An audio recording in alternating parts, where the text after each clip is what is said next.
জীবনের কোনো পরিস্থিতিতে যদি এই দৃশ্যটা আপনার সামনে আসে যে আপনি যাদের থেকে সাপোর্ট পাওয়ার আশা রাখার পরেও সাপোর্ট পাচ্ছেন না, আপনরাই দূরে সরে যাচ্ছে, মনে রাখবেন আপনার আল্লাহ আপনার উপর দয়া করা শুরু করেছেন। সুবহানাল্লাহ। ওই বিপদ থেকে আপনি যাদের সাপোর্ট নিয়ে উঠতে চাচ্ছেন, রব চাচ্ছেন আপনাকে কেউ না করুক সাপোর্ট, আপনার আল্লাহই স্বয়ং আপনাকে সাপোর্ট করতে চাচ্ছে বলেই মানুষকে দূরে সরাই দিচ্ছে। সুবহানাল্লাহ। জীবনে যদি কখনো দেখেন কাছের মানুষ দূরে সরে যাচ্ছে, বেঈমানি করছে, দুই নাম্বারই করছে, চোখ উল্টাই ফেলছে, আপনি বুঝে নেবেন আল্লাহ তাআলা আপনাকে দুনিয়ার আসল চিত্র দেখাচ্ছে। আপনি যেন বুঝতে পারেন আপনার আপন বলতে আল্লাহ ছাড়া, আপনার আপন বলতে আপনার নবী ছাড়া আসলে আর কেউ নাই, আসলে কেউ নাই, আসলে কেউ নাই। আপনার ভালোবাসার অধিকার পাওয়ার একমাত্র আল্লাহর আছে, স্রষ্টা হিসেবে নবীর আছে। আপনার উম্মত হিসেবে আপনি ভালোবাসবেন আপনার নবীকে, আপনি আল্লাহকে ভালোবাসবেন, আপনার নবীকে ভালোবাসবেন। এই বুঝটা দেওয়ার জন্য আল্লাহ অনেক সময় দুনিয়ার এই বাস্তবতা আমাদের সামনে এনে দেয়। অনেক ভাই বোন, ভাই ভাই এমনও আছে মানুষের কথার ফাঁদে পড়ে, ভুল বোঝাবুঝির কারণে কিংবা মেজাজ গরম থাকার কারণে দুই চারটা কথার শিকার হওয়ার কারণে হয়তো কোনো একটা সময় দূরত্ব হয়েছে, কিন্তু এখন একজন আরেকজনের সাথে মিলতে চায়, বসতে চায়। ওনাদের মাথায়ও চলে আসছে বাঁচবো আর কয়দিন, বুড়া তো হয়ে গেছে, কিন্তু ভাইকে এখনো বুকে জড়াতে পারলাম না, অনেক দিন হয়ে গেল। বড় ভাইয়ের মনেও সে তৃষ্ণা থাকে, ছোট ভাইয়ের মনেও সে আকাঙ্ক্ষা থাকে, কিন্তু অনেক দিনের দূরত্বতার কারণে, লজ্জাবোধের কারণে তারা মিলতে পারে না। আমি আমার ভাইদেরকে, যুবক ভাইদেরকে অনুরোধ জানাবো, যদি এরকম কোনো ফ্যামিলি কন্ডিশন হয়, আপনারা যুবকরা মিলে, ভাইরা মিলে, চাস্তো ভাই জ্যাঠতো ভাইরা মিলেই আপনারা উদ্যোগটা নেন, ভাই ভাইকে যেন জড়াই ধরতে পারে, ভুল বুঝাবুঝি যেন শেষ হয়ে যায়। কথা বলেন ঠিক কিনা? বান্দা বান্দাকে মিলানোর কাজ করবে, আল্লাহ সেটা দেখে গুনাহ মাফ করে দিবে। সুবহানাল্লাহ। আমি শুনি না, আরো জোরে বলেন। মিলে থাকেন, কেউ মিলে থাকতে না চাইলে তার আল্লাহরে সে জবাব দিবে। আপনার পক্ষ থেকে আপনি ক্লিয়ার থাকেন, মানুষের উপকার করবেন, থ্যাংক ইউ পাওয়ার আশা রাখবেন না, করতেই থাকবেন। কেন? সে আপনার রবের বান্দা, আপনি বান্দার জন্য করবেন, ওই বান্দার আল্লাহ আপনার জন্য করবে। আমরা অনেক সময় বলি তার এত উপকার করছি, সে আমার সাথে ডাইরেক্ট চোখ উল্টাই ফেলছে, বা এটা দুনিয়ার নিয়ম। আল্লাহ তো এটাই বুঝাতে চায়, এটা দুনিয়া, এটা জান্নাত নয়। আল্লাহর কাছে সবসময় একটা ফরিয়াদ করবেন, আল্লাহ তুমি আমাকে যতদিন ইচ্ছা এই দুনিয়ায় রাখিও, কিন্তু সে থাকাটা যেন তোমার পছন্দের হয়। আল্লাহ যতদিন আমার নিঃশ্বাস চলবে, সেই নিঃশ্বাসটা যেন তোমার পছন্দের সময় কাটে। আল্লাহ আমাকে তুমি যতদিন রাখবা সুস্থভাবে রেখিও, অসুস্থ বানিয়ে কারো উপর যেন আমাকে বোঝা না হতে হয়। কারণ অসুস্থ হলে অনেক সময় আপনরা পর্যন্ত ভর মনে করে। প্রস্রাব পায়খানা যখন অসুস্থতার কারণে বিছানায় করা লাগে, মানুষ ঘেন্না করে, এই ঘেন্নাটা দেখে রুগীরও নিজের অস্বস্তি বোধ হয়। কথা বলেন ঠিক কিনা? আল্লাহ আমি যেন সুস্থ থাকতে থাকতে ঈমান নিয়ে ইজ্জতের সাথে দুনিয়ার থেকে যেতে পারি, সে তৌফিক তুমি আমাকে দিও। মাওলা যতদিন আমি বেঁচে থাকবো তোমার বান্দা, জীবনের শেষ নিঃশ্বাস পর্যন্ত কখনো যেন কারো কাছে হাত পাততে না হয় আমায়, সেই রিজিকের ব্যবস্থা তুমি করে দিও। আল্লাহ গো, আমি যখন দুনিয়াতে থাকবো না, আমার সন্তানদের ব্রেইনে মনে তুমি এমন নূরের আলো দান করিও, তারা যেন মা বাবার জন্য অন্তত হাজার ব্যস্ততার ভিতরে একটু যেন দোয়ার হাতটা তোমার দরবারে তুলে এমন সন্তান ব্যবস্থা করে দিও। আল্লাহর কাছে এই দোয়াগুলা করা যাবে ইনশাআল্লাহ? আওয়াজ শুনি নাই। এগুলো কি আমাদের জন্য ভালো হবে না খারাপ হবে?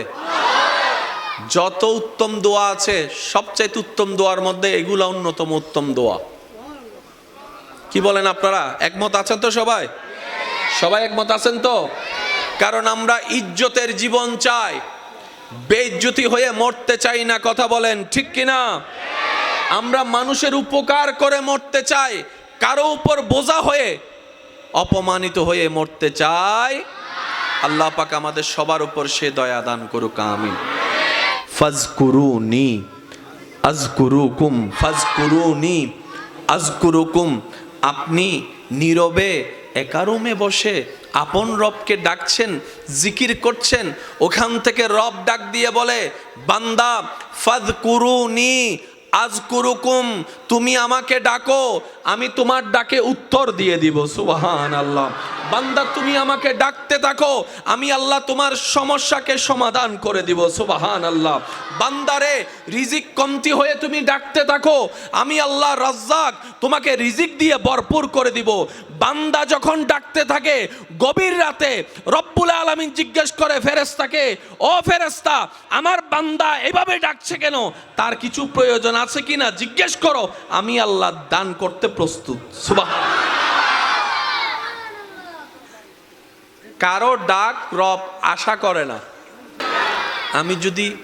আমি আমার জায়গা থেকে যত সহজভাবে বলা যায় আমি চেষ্টা করছি, বাকিটা ওয়ামা তৌফিক ইল্লা বিল্লাহ, আল্লাহ যতটুকু দয়া করেন। কারণ সবার বলা বুঝ এক, বলেন না, সবার বলা বুঝা এক। তবে আমি আমার প্রেমিক ভাইদের কাছে একটা জিনিস জানতে চাই, আমরা কি লস চাই নাকি লাভ চাই? বেইজ্জত চাই না ইজ্জত চাই? অশান্তি চাই না শান্তি চাই? মাথা নিচু করে বাঁচতে চাই নাকি মাথা উঁচু করে বাঁচতে চাই?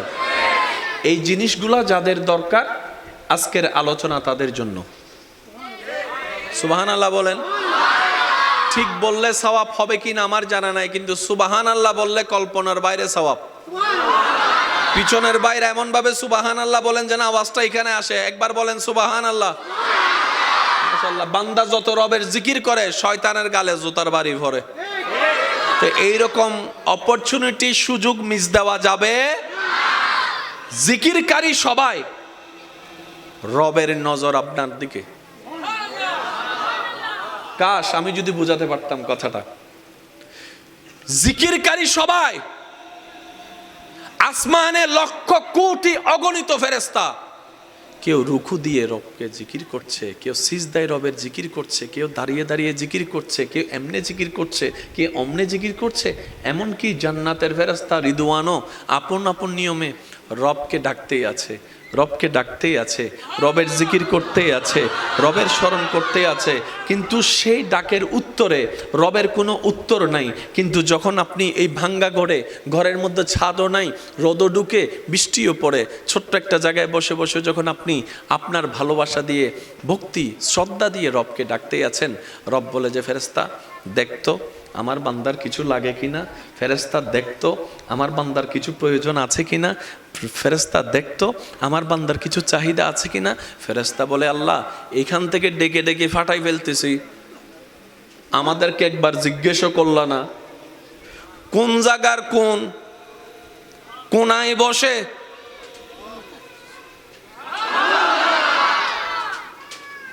আশেকদের একটু মনের কানটা চাচ্ছি। পুরা সৃষ্টি জগতে পৃথিবী অনেক বড়, কিন্তু সূর্যের সামনে পৃথিবীকে রাখলে একটা ডিমের মতো। ওই বিশ্বজাহানের স্রষ্টা ফেরেশতাকে বলছে দেখতো আমার বান্দার কিছু লাগে কিনা। এবার ফেরেশতাই বলে, আল্লাহ সিদরাতুল মুনতাহায় তোমাকে জিকির করা হয়, প্রথম আসমান দ্বিতীয় আসমান সব জায়গায় তোমার জিকির, সূর্য করে তোমার জিকির, চন্দ্র করে তোমার জিকির, নেপচুন করে তোমার জিকির, প্লুটো করে তোমার জিকির, গ্যালাক্সি করে তোমার জিকির, এত সৃষ্টি তোমার জিকির করে,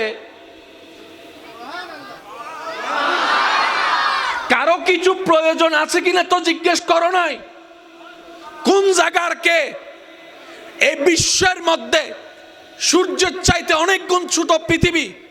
এই পৃথিবীর মধ্যে কিছু দেশ, কিছু মহাদেশ বাংলাদেশকে গিলে খেয়ে ফেলতে পারবে এমন অনেক মহাদেশ আছে। এত বড় বড় মহাদেশের চাইতে ছোট একটা দেশ, এই দেশের 64 জেলার একটা জেলা, এই চট্টগ্রামের এতগুলা থানার একটা থানা। জোরে বলেন, আরো জোরে। এই থানার এতগুলা জায়গার মধ্যে একটা জায়গার কোণার মধ্যে বসে আছে, আর তুমি ওখান থেকে শুনছো। রব বলে যে ফাজকুরুনি আযকুরুকুম, আমি ওয়াদা করেছি আমার বান্দার সাথে, বান্দারে তোর ডাকতে দেরি হবে, আমি রবের উত্তর দিতে দেরি হবে না। ফাজকুরুনি ফাজকুরুনি ফাযকুরুনি, বান্দা তুই আমাকে বিপদে পড়ে স্মরণ কর। আযকুরুকুম, আমি তোকে বিপদ থেকে উদ্ধার করার মাধ্যমে স্মরণ করব। সুবহানাল্লাহ। ফাযকুরুনি, পারিবারিক অশান্তি হলে আমাকে একবার স্মরণ কর। আযকুরুকুম, শান্তি দিয়ে আমি আল্লাহ তোকে স্মরণ করব। সুবহানাল্লাহ। ফাযকুরুনি, তুই অভাবে পড়ে স্মরণ কর। আযকুরুকুম, আমি সচ্ছলতা দিয়ে তোকে স্মরণ করব। ফাযকুরুনি, তুই অসুস্থ হয়ে স্মরণ কর। আযকুরুকুম, আমি আল্লাহ তোকে সুস্থতা দান করে স্মরণ করব। সুবহানাল্লাহ। ফাযকুরুনি, বান্দারে তুই ঋণের মধ্যে পড়ে আমাকে স্মরণ কর। আযকুরুকুম, ঋণ থেকে মুক্তি করার মাধ্যমে আমি আল্লাহ তোকে স্মরণ করব। ফাযকুরুনি, মজলুম হয়ে অত্যাচারিত যদি হস তুই আমাকে স্মরণ কর। আযকুরুকুম, ন্যায় বিচার করে এর মাধ্যমে আমি আল্লাহ তোকে স্মরণ করব। সুবহানাল্লাহ। ফাযকুরুনি, আশেপাশের পরিবার বাহিরের মানুষের অত্যাচারে পড়ে তুই কষ্ট পেয়ে আমাকে স্মরণ কর। আযকুরুকুম, আমি সে কষ্টটাকে শান্তিতে রূপান্তর করে তোকে স্মরণ করব, তোকে স্মরণ করব, তোকে স্মরণ করব। বান্দারে তুই সারাটা জীবনে হাজার ব্যস্ততার ভিতরে আমি রবকে স্মরণ করার জন্য কিছু কিছু সময় তুই বের করে নে। আমি আল্লাহ কিছু সময় বরাদ্দ করে দিলাম, যেমন 5 ওয়াক্ত নামাজ। এইভাবে তুই স্মরণ কর। ব্যবসার মাঝে তুই স্মরণ কর, চাকরির মাঝখানে তুই স্মরণ কর, রান্নার মাঝখানে তুই স্মরণ কর, কাপড় ধোয়ার মাঝখানে তুই স্মরণ কর, চলাচলের মাধ্যমে তুই স্মরণ কর, হাঁটার মধ্যে তুই আমাকে স্মরণ কর, বসার মধ্যে স্মরণ কর, শোয়ার মধ্যে স্মরণ কর, খাওয়ার আগে স্মরণ কর, খাওয়ার পরে স্মরণ কর। বান্দারে তুই যদি কোনো রকম দুনিয়ার ব্যস্ত সময়ের অল্প জীবনে আমাকে স্মরণ করতে করতে নবীর প্রেম নিয়ে যদি স্মরণ করতে করতে কবরে আসতে পারস, যে কবরে তোরে কেউ মনে রাখবে না, আমি আল্লাহর রহমত সেখানে তোকে স্মরণ করব। হাসরও স্মরণ করব। Deal final.